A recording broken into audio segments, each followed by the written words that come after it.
Dare I use a football saying when I say Victory Monday? Hello everybody and welcome to the Fandom Sports Report. I am your host, Nick Brolis. I am your Canton source for Cleveland sports. And of course, I'm talking about the huge Game 2 victory overtime thriller by the Cavs over the Golden State Warriors as they beat them in overtime by a final score of 95-93. Unbelievable game. For those of you, especially here on the East Coast, they were able to stay up and watch the whole game and had to get up at 5 o'clock the next morning to go to work. Wow. Unbelievable game. I can tell you my heart was absolutely racing with about 5 minutes left to go in the fourth quarter. And really, if you're Golden State, what are you thinking at this point? Because here you are, the team with the best record in the NBA in the regular season, the number one offense, and now the second best defense in the playoffs, first right behind the Cavaliers, might I add. And you've needed overtime to stay with the Cavs, so to speak. And I don't mean stay, meaning you guys kind of, are having to just compete with us, because you guys were up a good amount against us in Game 2. But we also had a 14-point lead that we lost in Game 1. But that's neither here nor there. Okay, here's my thing. You've got the MVP Steph Curry, who did not score a point when being defended by Matthew Dellavedova. Yeah, the guy that wasn't even drafted, and the guy that I watched in Summer League 2 years ago. Saying a lot, guys. Cleveland don't have all their stars. Kevin Love, Kyrie Irving, Anderson Varejao. And the guys that we do got playing, some of them are hurt, like Iman Shumpert. Dellavedova even had a little bit of a limp last night. You can't tell me LeBron's not getting winded by the fourth quarter. But here's my point. For as good as Golden State is supposed to be, which, don't get me wrong, they're a good team. By no way am I saying that this series is over.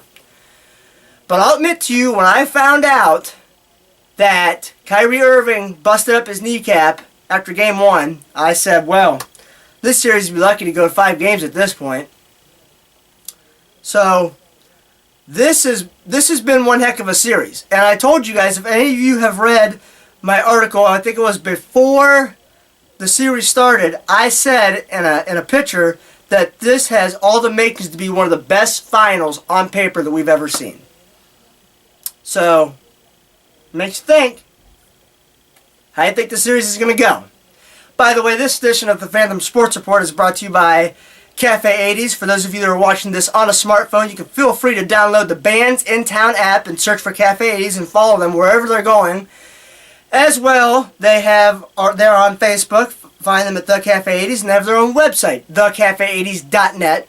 Great 80s tribute band. I love going out and watching them. Andy, Dan, Casey, and Barry, they're all really good, really nice guys. So I encourage you to come out for a show if you loved to listen to music, especially live music, and especially live 80s music. It's awesome. So anyways, getting back to what we were talking about, I'm telling you what, if anybody can pull off this, it would be considered a very large upset. I think you'll agree with me on this. If there's anybody that can do this, it is LeBron. He is pretty much telling this team, get on my back. And for those of you that can help out, great. If not, I'm going to do everything that I can to bring the title home to the city of Cleveland for the first time in 51 years. And I tell you this right now, I hate to say this, but I do think that there's going to be a split here in Cleveland. I think the Warriors are going to win either Game 3 or Game 4. I just haven't figured out which one yet. Because they are still a really good team. And LeBron said in his post-game interview after Game 2 that said that both ball clubs are capable of winning on the other's home court, which the Cavs proved in Game 2. The only thing that I really hate about this finals is the fact that the NBA has these games starting so late. If the Super Bowl can start at 6:30, why can't the NBA Finals start at least 7:30? Come on, help us East Coasters out, would you? Adam Silver, you are now in power. I'm calling you out. Hello. So anyways, The offense has been good enough to win, but the defense is what's doing it for the Cavs. As I said a little bit ago, Dellavedova, when he's guarding Steph Curry, so far he's cold. And I think it's because Dellavedova can be so physical with him, and he can push him and make him uncomfortable when he goes to shoot. Klay Thompson, he's having a really good series. Well, not a really good series, but he had a really good game too. Cavaliers were able to get past that. The free throw shooting for the Cavs, it's got to improve. Even just a little bit. It's got to improve. Because if that improves, they might be able to beat Golden State by 10 points. Maybe. But the defense is where it's getting done. And it does help that the bench stepped up in Game 2. James Jones, Iman Shumpert, those guys, yeah, they stepped up big time. Obviously, Dellavedova. But I'm very, very intrigued by how Game 3 is going to go. But I've always said if it's a 7-game series and it goes past 5, Game 5 is always the critical point for me. That's what always does it for me. So, your thoughts. Also, for those of you that are on Twitter, you can please feel free to follow me at nbrolis. You can email me, nickbrolis8404@yahoo.com. But what I really want you guys to do is when you watch my Fandom Sports Report on the for the videos, I want you to comment. Tell me whether you think it's too short or too long. Anything that I'm doing wrong, please feel free to let me know. I am open to constructive criticism, by all means. Those of you that read my Brolis Beat Report on Fandom.com, please feel free to let me know about what you think about what I'm writing about. Are my articles too long, too short? Let me know what you think. Now, switching off of the Cavs, yes, believe it or not, I do have some Indians talk. They've got some crucial series coming up this week. They got a 3-gamer at home against Seattle. Remember, they took 3 out of 4 from Seattle over at Safeco Field.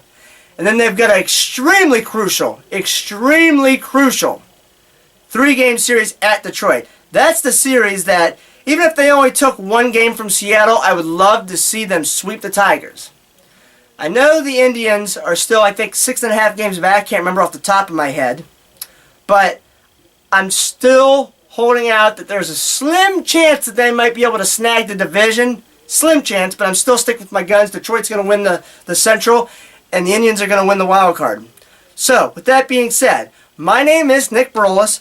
I do thank you for tuning in to the Fandom Sports Report. I am your Canton source for Cleveland sports.